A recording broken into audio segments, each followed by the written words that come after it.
Hello, my name is Les Brown, Mrs. Mamie Brown's baby boy, and I want to thank you so much for joining us. You know, at this particular time, I want you to, first of all, pat yourself on the back and take the time to thank yourself for becoming involved in a process for looking at your life. If there's ever time that we need to begin to stop and think and assess ourselves, that time is now. When you begin to look at the foreclosure rate that's going on in the country and the foreclosures and the bankruptcies, and in addition to that, the violence and people losing their jobs and the level of uncertainty and fear that people are feeling. And I think there's a level of stress in the air unlike anything we've ever felt before. And so just to take the time to think, to pause, and particularly not only looking at what's going on, but asking yourself the question, how's this affecting me? You know, we want to all become successful, but I've found that there's some success that's toxic success. What I mean is that you don't want to end up going after goals and dreams and neglect yourself. I want you to think about your goals and dreams and things that you want to achieve, and at the top of the list, I want you to put up there your strategy for being here. I just came from the doctor. Let me share something with you. I don't care what goals and dreams that you have. You've got to have your health in order to be here. So at the top of my list, and I'm suggesting you put it at the top of your list, your strategy, your game plan for being here. What are you going to do to take better care of yourself? That's one of the first things I want to ask you about. Because when I look at my life at 64, and I used to think people in their 50s were old, but now that I'm 64, I said, look here, people in their 80s and 90s, they're old people. My goal is to be here not only just to see my grandchildren, but to see my great-grandchildren and my great-great-great-grandchildren. But in order to be here, that's not just lip service, that's a commitment with my time, with my energy, and the choices that I make. So I want you to think about your strategy for being here, and I want you to think about your goal for securing your life in your future. See, as I get older, my goal right now is to become an asset to my children rather than a liability, financially and physically. See, I don't want to be a burden to my children. I don't even know if they like me that well. See, I love my mama. My goal and dream was to take care of my mother. I did that. I brought her a home. I took care of her until she's 89. But children, they're different today. These are different type of people up in here. You don't know what this generation might do. Now, I know they say, Darren, we love you, but I really, really want to stay in good shape and take care of myself because I don't want to be around the house and my kids saying, look here, who's going to take care of him today? All he's doing is sitting around talking to himself, talking about, yes, I can, and yes, I will, talking out of his head. No, I don't want that kind of party for me.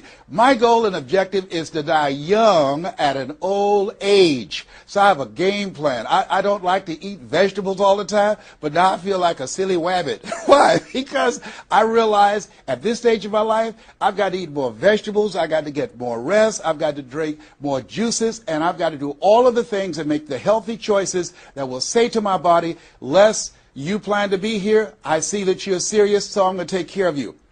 I do 160 push-ups every morning nonstop. Why? I couldn't do that at 15 or 20. But at this stage of my life, I've got to do those kinds of things in order to challenge my body, to stretch my body, and to indicate I plan to be here.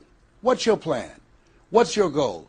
Because if you don't have a goal for being here is not a given. When I was a kid, we used to go to funerals of old people. I can't tell you how many young people whose funerals I've gone to. I can't tell you how many. And so, and there's something about between 40 and 60. I don't know what it is about that period in time.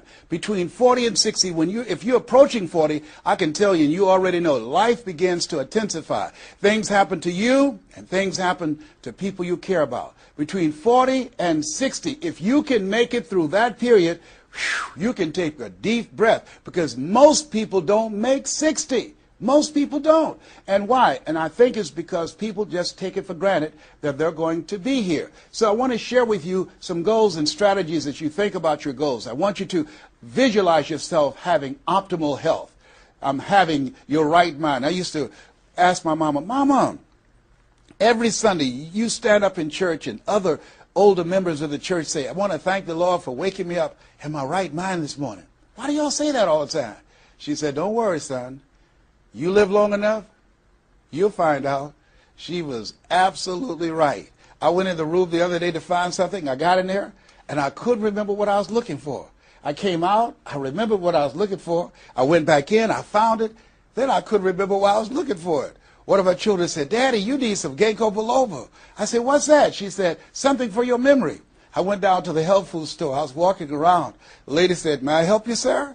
I said, I forgot why I'm here. She said, you need something for your memory. I said, I know. So they took me over to a little section, and I bought the stuff, and then I took it home. Now, I can't remember where I put it. So when I got up this morning, I said, I want to thank the Lord for waking me up in my right mind this morning. See, if you woke up in your right mind this morning, that's a good thing. I called a friend of mine the other day, Miss Williams, said, Miss Williams, how you doing? She said, baby, I'm doing good. She said, I went to the bathroom by myself, not all myself. I said, too much information, too much information. Let me tell you something, but that's a good thing. I know about that. I've been in the hospital. I know what it is not to be able to move. I know what it is to have back challenges.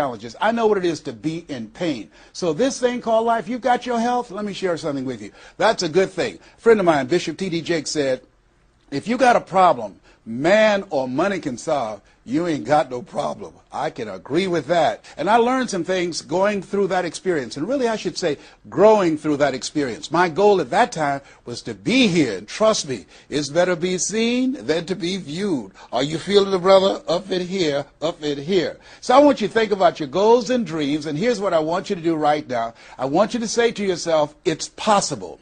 It's possible. And I want you to follow along with this process. As you think about your goals and dreams, I want you to write this down. I'm going to give you some strategies to maintaining this possibility mindset. I want you to write down mindset maintenance. Mindset maintenance. Let me share something with you. The easiest thing that I do every year is to live my dream. That is, helping people to realize their potential, to step into their greatness, challenging themselves, reinventing themselves, to start their own businesses. I've helped over 400 people earn millions of dollars. The easiest thing I do every year is what I do on a day-to-day basis, going into prisons and juvenile detention centers, teaching young people mindset development, how to become effective communicators, how to dress like a prospect rather than a suspect. Those are the easy things that I do. Let me share with you the most difficult thing that I've ever done in my life. And that was to believe that I could do it. That's the most difficult thing that I've ever done in my entire life. To believe that I, Les Brown, who was born in an abandoned building on a floor in a poor section of Miami, Florida, with a twin brother. We were adopted. We were 6 weeks of age by Mrs. Mamie Brown, and I called myself Mrs. Mamie Brown's baby boy. All that I am and all that I ever hope to be, I owe to my mother. I saw a sign once that said, God took me out of my biological mother's womb and placed me in the heart of my adopted mother.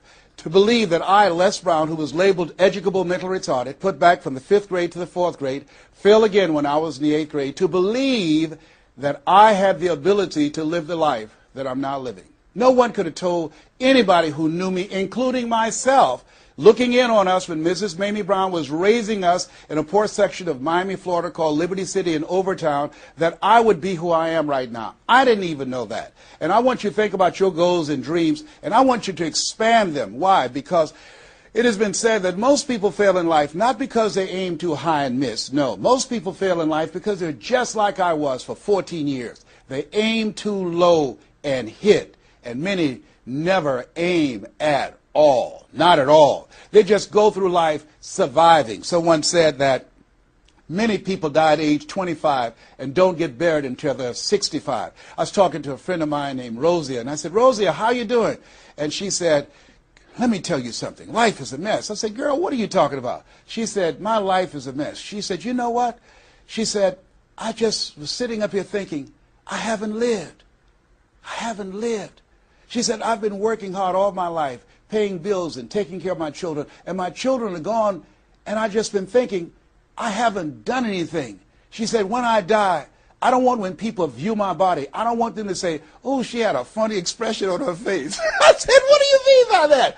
I don't want to have an expression that I'm mad.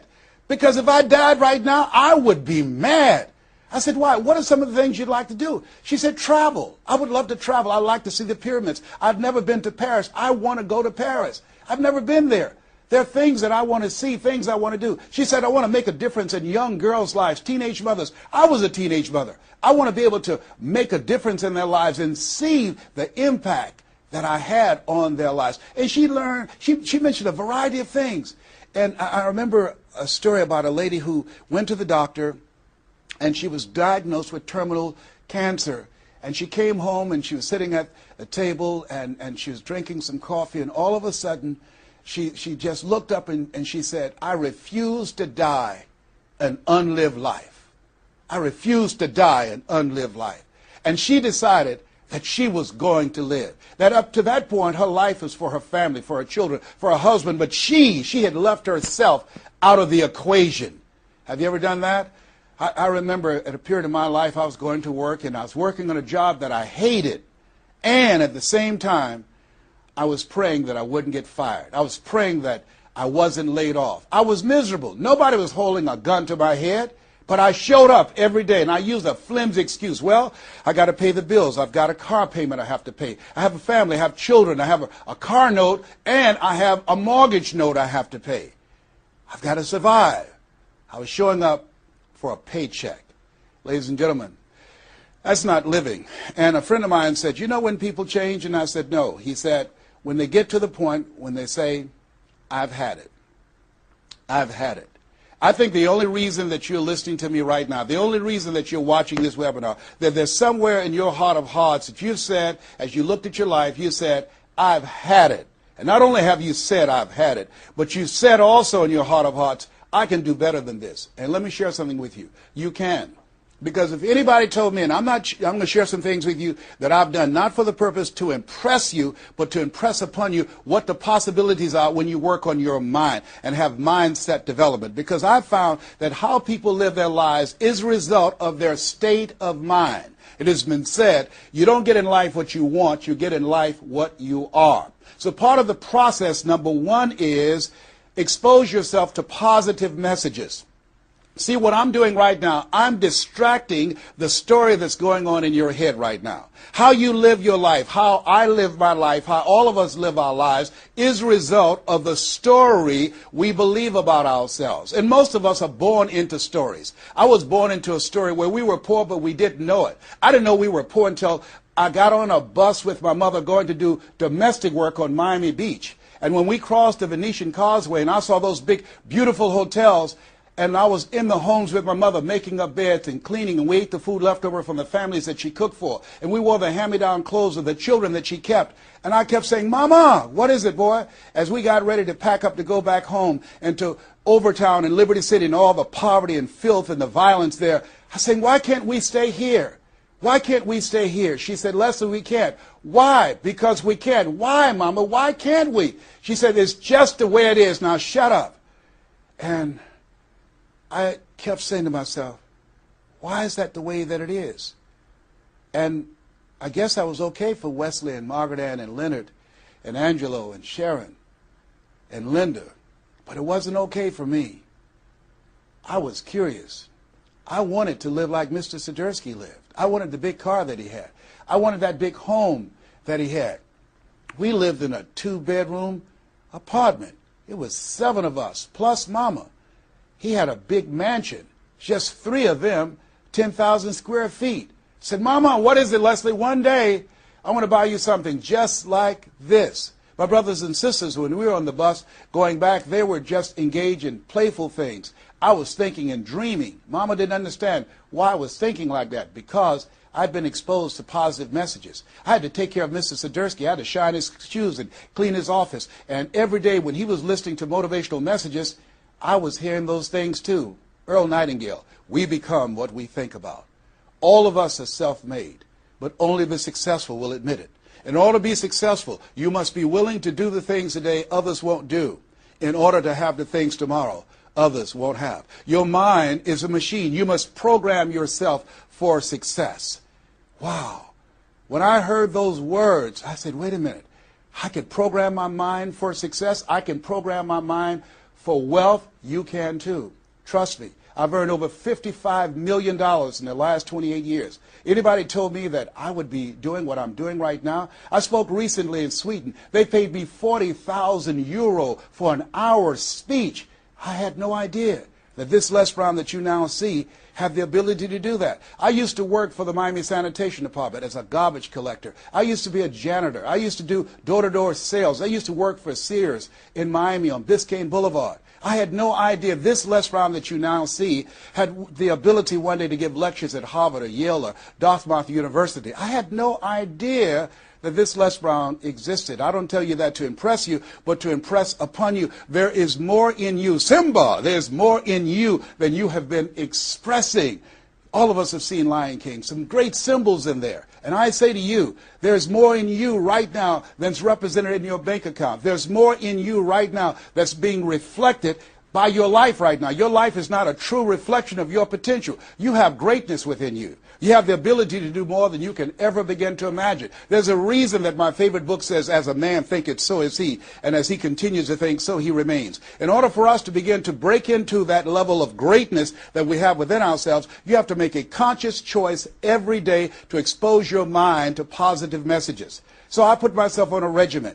I do this every day, and I suggest that you do it. Write this down. Number one, listen to motivational messages every day. If you have Choosing Your Future, a set of tapes, the CDs that we produce, or Creating Your Greatest Life, I guarantee you, if you do what I'm sharing with you right now, for 6 straight months, every day, your life will never be the same again. I guarantee it 100%. You listen every day for 1 hour to Creating Your Greatest Life, any of those messages, because faith comes by hearing and hearing and hearing. What it will begin to do is interrupt the story in your mind. It will override the story that you believe about yourself. It will distract all the negative thoughts that you have that's holding you back, that held me back for 14 years. When I used to go see the #1 motivational speaker on the planet, Zig Ziglar and Tony Robbins, and my heart said, I can do that. I love to help people. I'm just like my mother. And then my mind would ask how. And I went from my heart to my mind. And my mind would say, Les Brown, you don't have a college education. Les Brown, you've never worked for a major corporation. Les Brown, you were labeled educable mental retarded. They call you DT, the dumb twin. You're not as smart as your brother. Have you ever thought about something you wanted to do and you convinced yourself that you couldn't do it? See, sometimes we need to have some external voices. And so by listening to motivational messages, that began to override the negative thoughts that I had about myself in my mind. And it gave me a new story and empowered me and gave me a vision of myself beyond my circumstances and mental conditioning and started me to writing a new chapter in my life. And so now, money will never be another issue for me. And that was an issue for most of my life because I didn't know what I didn't know and I thought I knew. So one you have to do is that you have to have a mindset development strategy where you are deliberately taking an hour every day listening to a motivational message. Every day. Here's something else. Read 10 to 15 pages of something positive every day. Why? And read it with conviction and stay focused. 10 to 15 pages every day. This is 7 days a week? Absolutely. Absolutely. Every day. McDonald's know that you know where they are. Burger King know that you know where they are. But every day they have some advertising. They have billboards. They have radio. They have television. Why? Because by exposing you to those messages, that will begin to impact your behavior. And it will drive you into the place to purchase what they're advertising. Now you're advertising for your greatness. And faith comes by hearing and hearing and hearing and hearing. So you want to listen to positive messages every day. You do this, I'm telling you, your life will never be the same again. And read 10 to 15 pages of something positive every day. I read 2 to 3 books a week. Why? Because I have goals and dreams of things I want to achieve. I want my life to count. I want to make a greater impact. At this stage of my life, I'm working on my children's education. A good man leaves a legacy for his children's children. So I'm working on their education at this point in my life. And as I begin to look at myself, in order to achieve more and to do more, I know I have to work more on my mind. And let me give you an example of how this works. The most money I've ever earned in an hour and a half, $260,000. That's the most money I've ever earned in an hour and a half. A lot of people work a whole month and don't do that, or 6 months. Then, and this is the next thing I want you to do. I want you to look at your relationships, and I want you to upgrade your relationships. See, MIT did a study, and this study indicated that you earn within $2,000 to $3,000 of your closest friends.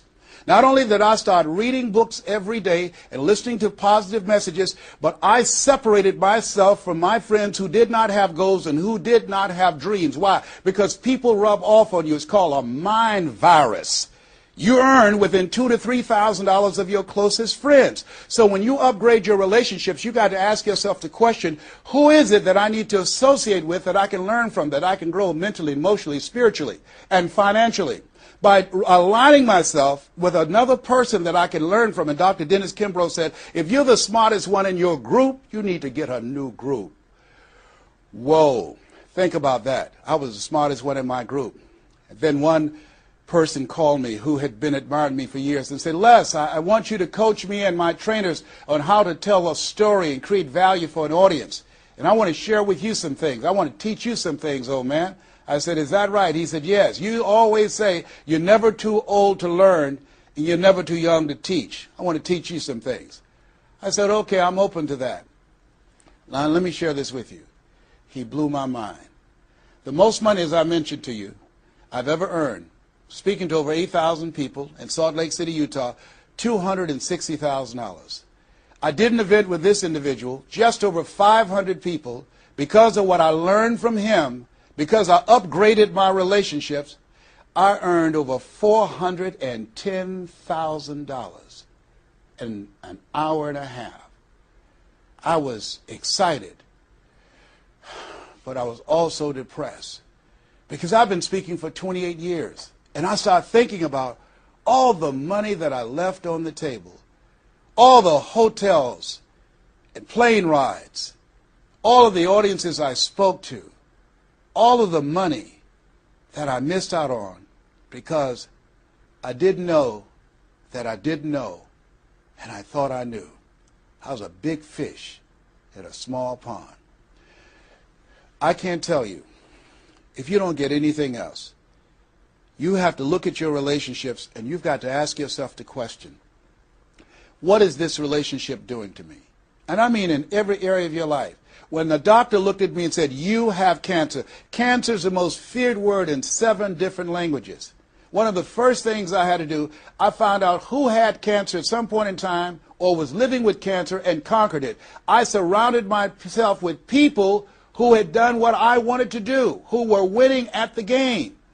See, it's very important, every area of your life. If you want to improve your health, start hanging around healthy people. They did a 30-year study and said that the reason that most people are obese, it's a mind virus. Listen to what they said. A mind virus is communicated mind to mind. That if you have a friend that's fat or you marry somebody that's obese, you have a 41% to up to 161% of becoming obese yourself. Even if they live in another state.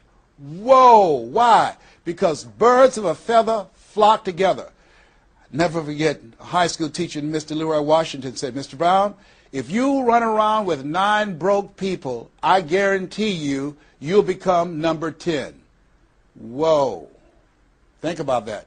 Part of your mindset development, not only listening, not only reading, but you have got to look at your relationships, upgrade your relationships, and continue to evaluate them and make sure they're an asset to you and not a liability. My son John Leslie is a motivational speaker. He has a saying, who should you count on and who should you count out? See, there's some relationships that can start out real positive, and then sometimes we outgrow people. Has that ever happened to you?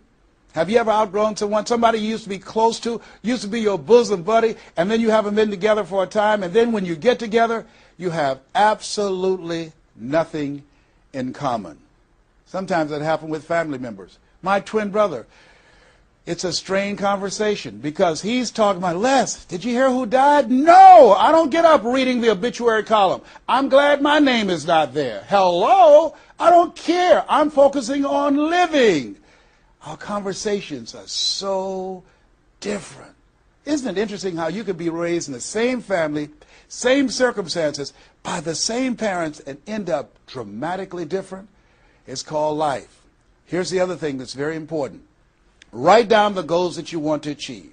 Write them down, put them on a 3x5 card, and I want you to use a King James Version Bible and Matthew 7:7, ask and it shall be given, seek and ye shall find, knock and it shall be open unto you. I want you to write that on one side of the card. On the flip side of the card, I want you to write down one major goal that you want to achieve. And you want to read that 3 times a day. 3 times a day. What are you doing? You're hypnotizing yourself. and you're dehypnotizing yourself. What you're doing is you are dispelling the myths and all of the spells that you're living under. I think that a poverty mindset is a spell. I think that people go so far, and because they're mesmerized by life, they unconsciously stop. And you have to break that spell by constant attention. So on one side you read your goal, that one major goal, 3 times a day. Then the flip side, you flip that scripture over. Ask and it shall be given. Seek and ye shall find. Knock and it shall be given unto you. As you read that every day, 3 times a day, I can tell you, amazing things, breakthroughs will happen for you. Now, we're going to take a break right now, and I want you to take the time to think about this one thing. What is it that you're going to do differently? Because in order to do something you've never done, you've got to become someone you've never been. You've got to be willing to give up who you have been to give birth to who you can become. I want you to take the time and write down one radical change that you're going to make about you, and you know if you do that, your life will never be the same again. This is Mrs. Mamie Brown's baby boy, Les Brown. We're going to take a break right now, and we'll be right back.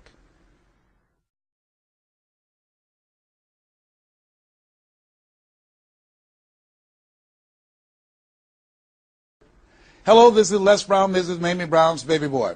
I hope you took some time to really go within because, see, no one knows you like you. You know what it is that you need to work on. I mean, one of my main issues that I had to dramatically change about myself was I had to develop courage. I used to go see people do things. I saw speakers on stage. My heart would say, I can do that.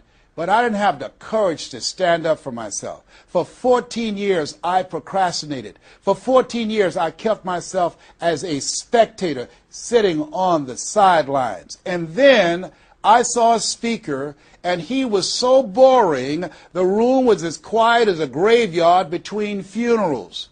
And I said, whoa, if he can do it, I know I can do it. And because I saw what he did, and his brother-in-law was sitting next to me, and he said, you ought to be that boring and earn the kind of money he earned. I said, how much did they pay him? He said, $5,000. I said, $5,000? He's only been talking for about 45 minutes or an hour. He says, that's how much they make.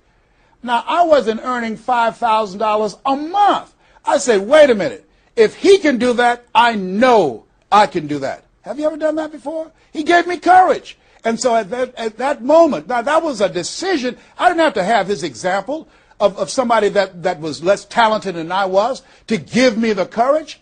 I should have had the courage to stand up myself, to believe in my own stuff.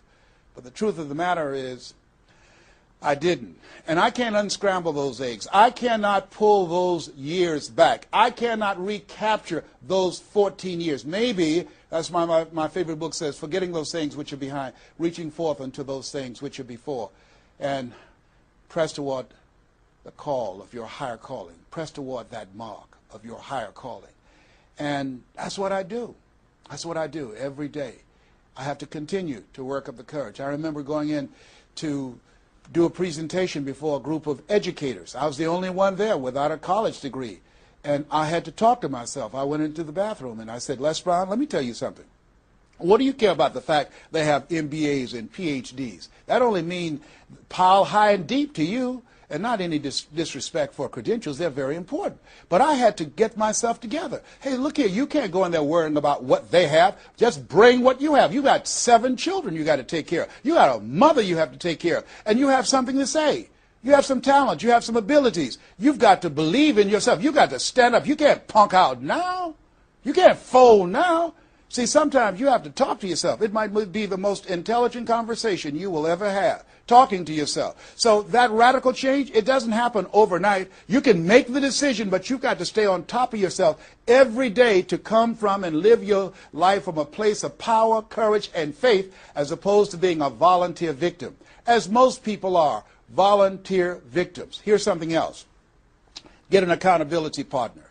Get someone that's like you, a like-minded, like-hearted person, that you have similar goals and dreams, and you hold each other accountable, and you talk with each other on a regular basis. And if you can, join a mastermind group of other supportive mindsets of individuals who are working to improve themselves, who are stretching and challenging themselves. And here's something else, a worthwhile investment. find yourself a coach. Find someone in your industry, find someone in your area of interest that you can invest in yourself and have an accountability coach. I have a coach. I spend over $100,000 a year on my personal growth and development on my coach. Why, Les? You're Les Brown. You were selected one of the top 5 speakers in the world. You got the Heise Award from Toastmasters International and the National Speakers Association. You're one of the highest paid speakers in the world. Why would you need a coach? If you ever watch Tiger Woods, who everybody would say arguably one of the greatest golfers on the planet today, whenever he swings, you will see him look at the ball, and then he'll look to the right to look at his coach. If Tiger Woods needs a coach, what do you need? What do I need? Here's something I can tell you that I know. You can't see the picture when you're in the frame. You can't see the picture when you're in the frame. Most people fail because they don't know that they don't know, and they think they know. Einstein said, the thinking that has brought me this far has created some problems that this thinking can't solve. See, what got you where you are right now? Your best thinking has produced the level of money that you have, your level of accomplishment, the growth of your business, or the lack of. Your best thinking has produced that. Own that. Face that and get some help. One of the things I teach, ask for help. Not because you're weak, but because you want to remain strong. And ask for help. And don't stop until you get it. And so take the time and find someone that can coach you. Find someone that will have the courage to tell you what you need to hear and not what you want to hear. And that's what I have in Mike Williams, who's been my coach for the past 38 years. And I shudder to think what would have happened to me. I used to be a disc jockey, Les Brown, the man about town, LB, Triple P. There were none before me, there will be none after me. Therefore, that makes me the one and only. Young and single, love to mingle, certified, bona fide, duly qualified to bring you satisfaction and a whole lot of action. I was bad, baby. Yes, I was. And this guy said, Les, you're more than a disc jockey. What are you talking about? Man, if you can entertain people and don't see them, if you can reach people, Les, through this microphone and you can't see them, what can you do if you could see them? If you can entertain them, you can educate them. You can empower them. If you can be Les Brown, the man about town, and you can swim to the bottom of the deepest ocean or climb to the mountain, the top of the highest mountain, no matter where you go, they'll be talking about me, LB, Triple P. If you can come up with all of that kind of gobbly-gob garbage, what could you do if you sat down and you started thinking and doing editorials about things that's maintaining our detriment?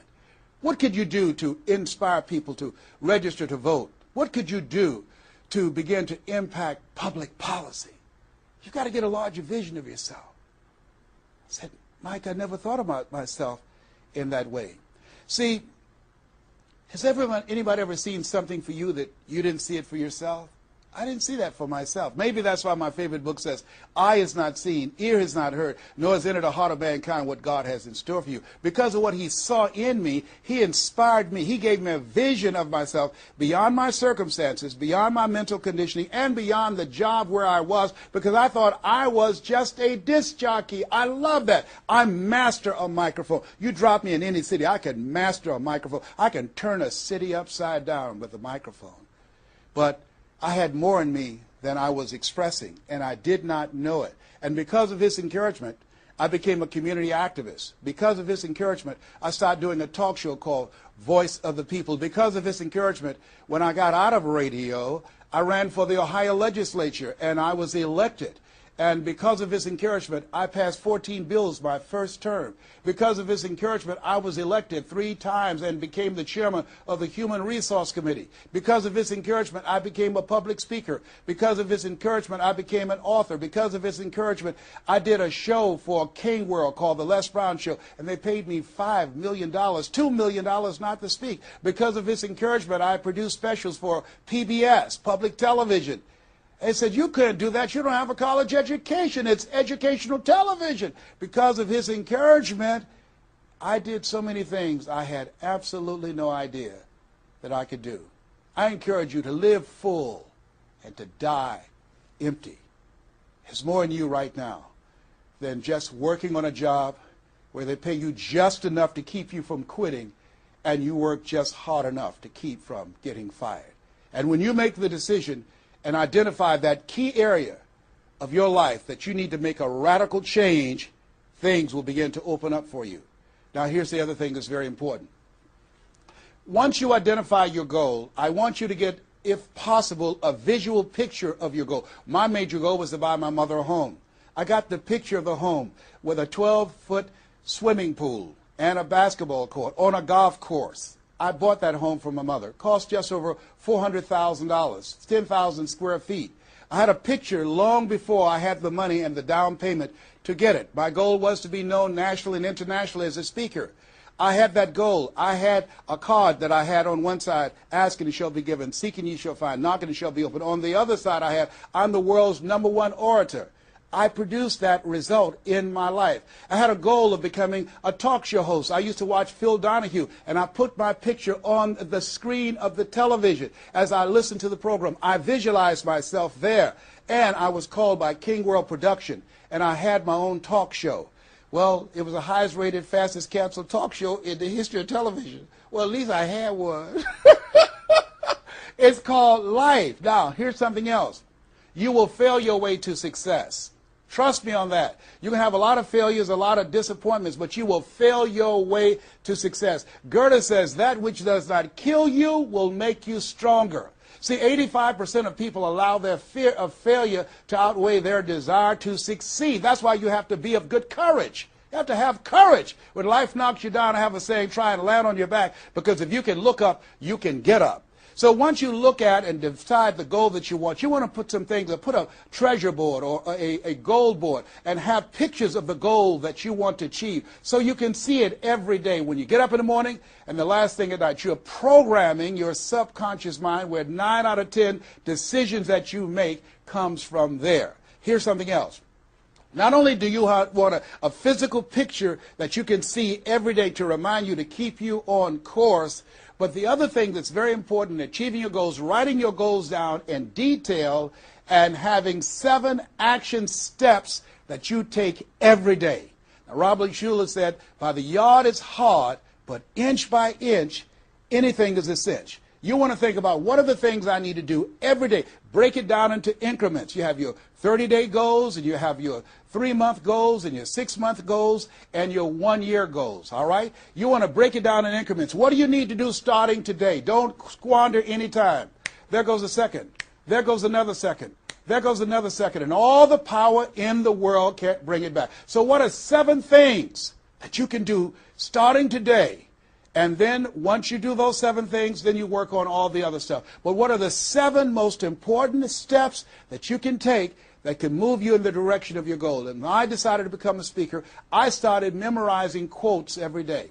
That was one of the goals I had, to memorize quotes. I have probably over 400 to 500 quotes and statistics in my head in all kind of areas. I've spoken at the National Convention for real estate conventions, RE/MAX. I've spoken for doctors and lawyers. I trained over 5,000 doctors last year, teaching doctors how to communicate with their patients to increase their taking of their hypertension medication, to increase their compliance from 30%. I was paid $640,000 in 1 month, Monday through Thursday, 30 minutes a day. A lot of people work a whole year and don't do that.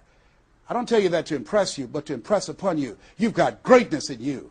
You can do more than you can ever begin to imagine. I had no idea this Les Brown UC existed. I had no idea. And the reason that you're watching me now is because you know in your heart of hearts that you can do what I've done and even more. And so as you begin to think about that, think about writing your goals down, listening to motivational messages, changing your relationships, upgrading your relationships, thinking about 7 things you need to do every day, some radical change you need to make in you. There's an old African proverb that says, if there's no enemy within, the enemy outside can do us no harm. Here's something else that's very, very important. As we talked about having a personal coach, the next thing that's important about reaching your goals is this. What is it as you look in your past that's affecting you right now? I saw a movie called Magnolia, a powerful line in that movie.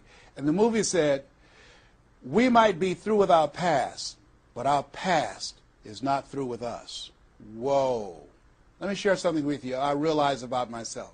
The reason that I procrastinated for 14 years was because when I was in the 5th grade and Mrs. Mary Ford Williams said to Mrs. Crompton, he doesn't belong here. He is slow. He's not like his brother. And they put me back from the 5th grade to the 4th grade.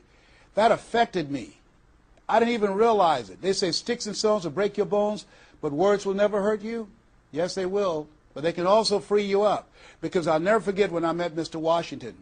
It was my junior year in high school. I had been in special education from the 4th grade all the way up to my junior year in high school. My twin brother always made the honor roll. And he said, young man, work this problem out for me. He was a new instructor. I said, sir, I can't do that. He said, why not? I said, I'm not one of your students. He said, look at me. Yes, sir. Work the problem out anyhow. I can't do what you asked me to do, sir. Why?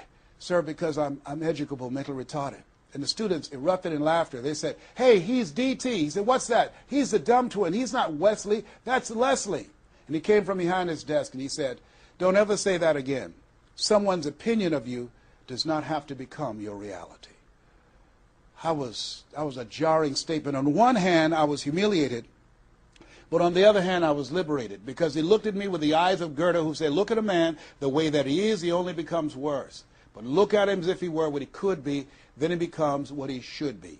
And here's what I learned from that experience. I want you to visualize yourself already there. Whatever goal, whatever dream that you have, see the picture complete.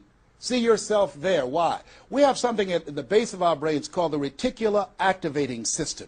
See, you have genius within you, and to prove it, let me give you an example. The other night, I said, I've got to get up tomorrow morning at 7 o'clock. I was at a hotel. I called downstairs and told them to call me at 7 o'clock. The hotel neglected to do it, but I woke up at 7 o'clock on the nose. Have you ever done that before? How did you know when to get up? Hey, that's subconscious mind. Everything we need, the answers are already there. Have you ever seen somebody and said, you know what, I remember your face, but I don't exactly know where. And then later on you say, hey, I know where I saw you, and it came. What happened? The conscious mind sent that thought to the subconscious mind, and it pulled that information up and gave it to you. Now, when you begin to hold the vision of what it is you want to achieve, you stimulate what is called the reticular activating system.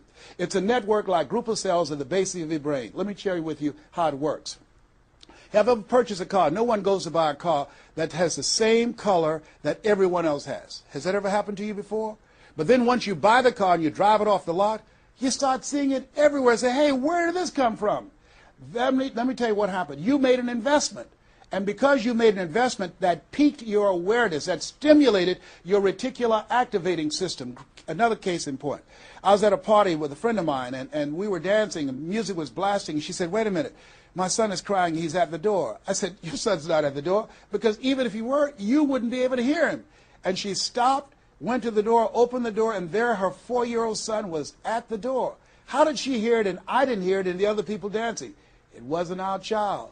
It was her child. Her reticular activating system picked up his whimpering sound. And I'm saying to you that you have that in you. When you focus on your goals and dreams and you visualize it complete, it will stimulate the reticular activating system and it will lead you there following all the other things that we suggested. Now, not only is it possible you can live your dream, it's necessary that you change relationships, that you get a coach, that you meet with other like-minded people that will hold you accountable, that you write your goals down, that you have 7 steps that you do every day on your goals to monitor to see where you are.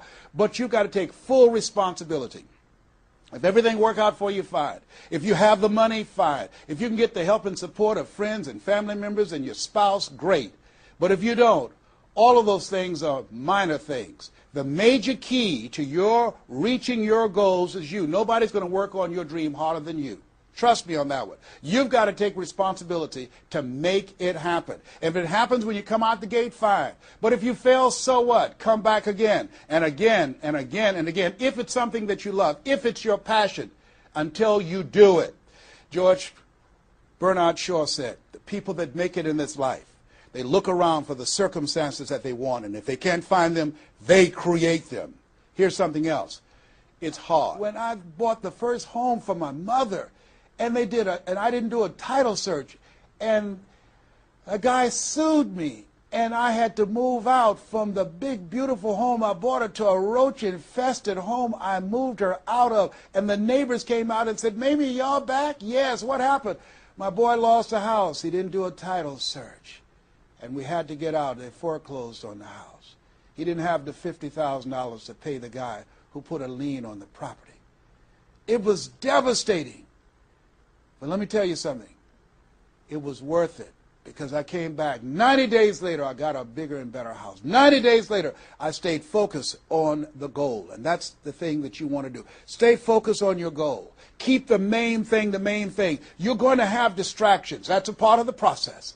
It's not there to stop you. It's only there to challenge you. You want to grow through it. You know, I think it was Robert Schuller who said, "Tough times never last, but tough people do." Keep the main thing the main thing. You're going through hell? Don't stop. Keep moving. Keep on moving. Don't stop to talk about it. Keep moving. That's the name of the game. Keep on swinging. One of my favorite movies is Cool Hand Luke and Paul Newman. I don't know if you've ever seen the movie, but there's a scene where Cool Hand Luke is fighting a guy, big dude, just kept knocking him down. Bam! That kept on knocking him down. Cool Hand would get up, he'd knock him down. Bam! And pretty soon the guys are feeling sorry, say, "Stay down, Cool Hand, stay down." Cool Hand Luke would get back up again. Guy would knock him down. Bam! The guy would say, "Stay down, man, stay down." Cool Hand would get back up again. The guy would knock him down. Bam! And after a while, the guy got tired of knocking Cool Hand down. And Cool Hand stood up. Everybody had walked away, and he was still swinging in the wind. Swinging. Nobody was there but him. That's who I am. Cool Hand Luke. That's who you want to be. Cool Hand Luke. You keep on swinging, and the universe will yield to you. It will dispatch angels to come rescue you and say, "Back off. Give him what he wants. Give her what she wants. Let's go find a wimp today." That's the way life is. It's hard, but it's worth it. What will make it worth it for you? Nietzsche said, if you know the why for living, you can endure almost anyhow. I want you to take the time and write down 12 reasons on why you won't fail. Because when the tough times come, and they're going to come, when life hits you on the blind side, and that's going to happen, your children start going crazy, or someone you thought you'd be married to for the rest of your life, like I went through, and they decide they want a divorce, called life. What is it that can keep you going? Your reasons will be your rod and staff to comfort you, to take you through that process. I can tell you it's possible. You can live your dreams. It's necessary that you surround yourself with people you can learn from and grow from, that you write your goals out, you work on them every day, that you have a made-up mind, I am going to make it. It's necessary that you constantly work on yourself, reading positive material, listening to positive material, going to seminars and workshops, investing in yourself, getting a coach. And it's you. You've got to take personal responsibility to make it happen. Don't see yourself as a victim. And it's hard. It's hard. Changing your life is hard. Getting up, working when you're in pain is hard. It's hard. It's hard. Working when you are trying to make something happen for you and the family, and you go home and you're facing a living hell where you need to refuel and replenish yourself mentally and emotionally and spiritually, and you got a battle in your home base. It's hard to keep your spirit up. It's hard. And people don't see the vision. They don't believe in you. They say, "Oh, you can count on me," and they're not there. They just lied. They're only there when they need you. It's hard. I can tell you, it's worth it. The sacrifice that you have to make, I can tell you from my experience, it's worth it. So take the time to write down, what are those 12 reasons on why you won't give up? What is it that will make it worth it for you? And once you find that, you will create some momentum in your life, and then it's done. It's done. Stick a fork in it. It's done. Here's something I want you to keep in mind. Life is a fight for territory. It's a fight for territory. And once you stop fighting for what you want, what you don't want will automatically take over. I want you to read that. I want you to memorize that. I want you to put it someplace where you can see it. I want you to keep that in mind. Life is a fight for territory. And once you stop fighting for what you want, what you don't want will automatically take over. Once you stop fighting for financial freedom, I am cancer-free, I'm debt-free, and I'm drama-free. I have the faith to call forth those things that be not as though they were. I'm fighting for my peace of mind. I'm fighting for my freedom. I'm fighting for my children's children's children. I'm fighting to create a brighter tomorrow. I'm fighting to make a difference in life. I'm fighting to make my print, to leave my mark. I refuse to die and unlive life. And that's what you are doing right now. You're saying to yourself, I refuse to die and unlive life. I want my life to count. I want my life to mean something. I want not to be a burden to anybody. I want to control my own future, to write my own check, to control my own destiny, to do what I want to do when I want to do it, not to answer to anyone else but myself. You have it like that. The only reason you're watching me is because we're cut from the same cloth. We're branches of the same tree. The only reason you take the time to invest in your time, your money, and your energy to just stay here and focus right now, because you feel me in your heart. Where your heart is, there your treasure is also. As a man thinketh in his heart, so is he. And I say to you, keep in mind what I said. Life is a fight for territory. And once you stop fighting for what you want, what you don't want will automatically take over. Jim Rohn said something I love. He said, when the end comes for you, let it find you conquering a new mountain, not sliding down an old one. No. Life is too short and unpredictable, as Helen Keller would say. Eat the dessert first. Don't let it find you sliding down the same mountain. I don't know what your goals are. I don't know what your dreams are. Here's what I know about you. You have greatness within you. Here's what I know about you. And I don't even know you, but based upon my own experience, you were chosen on purpose for a purpose. 1 out of 400 million sperm. You have greatness within you. But greatness is a choice. It's not your destiny. It's a choice that you have to make every day. Choose ye this day whom ye shall serve. The mediocre part of yourself or the greatness that you were chosen for. This has been Mrs. Mamie Brown's Baby Boy. I hope you've gotten some value out of this. It's been a plum-pleasing pleasure as well as a privilege. God bless you. God bless your dream.